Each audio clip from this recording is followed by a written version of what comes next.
Assalamualaikum warahmatullahi wabarakatuh. Nama saya Niatul Mahmudah, NIM E 2019-1140 dari Prodi Perbankan Syariah 3, Fakultas Ekonomi dan Bisnis Islam. Tujuan saya membuat video ini yaitu untuk memenuhi tugas ujian akhir semester Ekonomi Makro Islam. Di sini saya akan sedikit menjelaskan atau mempresentasikan hasil dari makalah saya yang berjudul Keseimbangan Kurva IS/LM Makro Islam. Keseimbangan pasar barang dan kurva IS. Pasar barang atau IS, investasi dan saving, adalah pasar di mana semua barang dan jasa yang diproduksi oleh suatu negara dan dalam jangka waktu tertentu. Permintaan dalam pasar barang merupakan agregasi dari semua permintaan akan barang dan jasa di dalam negeri. Sementara, menjadi penawarannya adalah semua barang dan jasa yang diproduksi dalam negeri.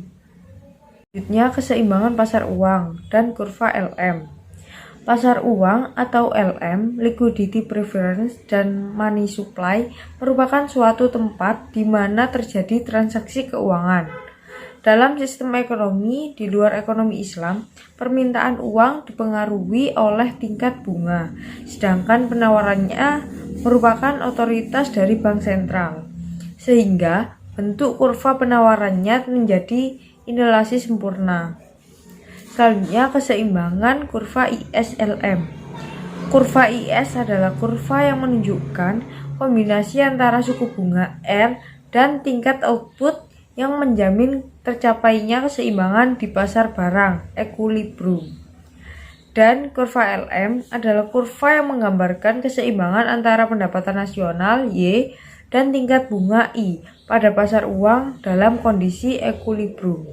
Sehingga kurva IS/LM merupakan kurva yang menggambarkan bagaimana interaksi antara pasar barang IS dan pasar uang LM. Kebijakan fiskal pada keseimbangan IS/LM. Jika pemerintah menerapkan kebijakan fiskal TG, maka perubahan ini hanya akan mengakibatkan perubahan di kurva IS, sedangkan di kurva LM relatif tetap. Sedangkan jika bank sentral menerapkan kebijakan moneter, maka ini hanya akan mempengaruhi kurva LM, sedangkan kurva IS tetap. Jika pemerintah menerapkan kebijakan campuran, yaitu kebijakan fiskal dan moneter, maka akan terjadi pergeseran kurva IS maupun kurva LM. Kebijakan fiskal adalah kebijakan keuangan yang dikeluarkan oleh negara untuk mempengaruhi perekonomian menggunakan pengeluaran, pendapatan, dan perpajakan. Kebijakan moneter. Kebijakan moneter biasanya terkait dengan kebijakan jumlah uang yang beredar atau money supply yang dilakukan oleh otoritas moneter yang di dalam bank sentral.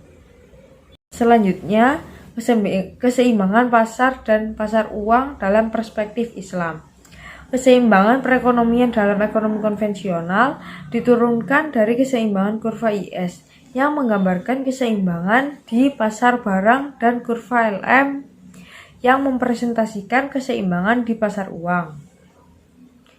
Pasar barang dalam perspektif Islam. Pasar barang dalam pemikiran konvensional, komponen-komponen penyusunnya antara lain adalah konsumsi C, investasi I, dan pengeluaran pemerintah G.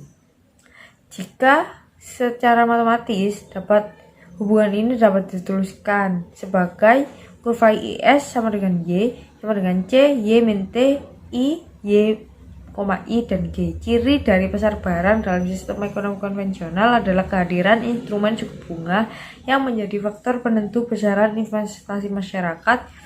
Hal ini tentunya akan bertentangan dengan konsep perekonomian dalam Islam yang jelas-jelas mengharapkan suku bunga, karena suku bunga sama dengan riba. Dalam Islam, suku bunga diganti dengan ekonomi bagi hasil, sehingga intensif dalam melakukan investasi adalah besaran bagi hasil. Selanjutnya, permintaan uang dalam perspektif Islam. Permintaan akan uang dalam suatu sistem perekonomian yang islami akan dipengaruhi oleh motif seorang muslim dalam memegang uang. Sekian dari saya. Kurang lebihnya saya mohon maaf. Wassalamualaikum warahmatullahi wabarakatuh.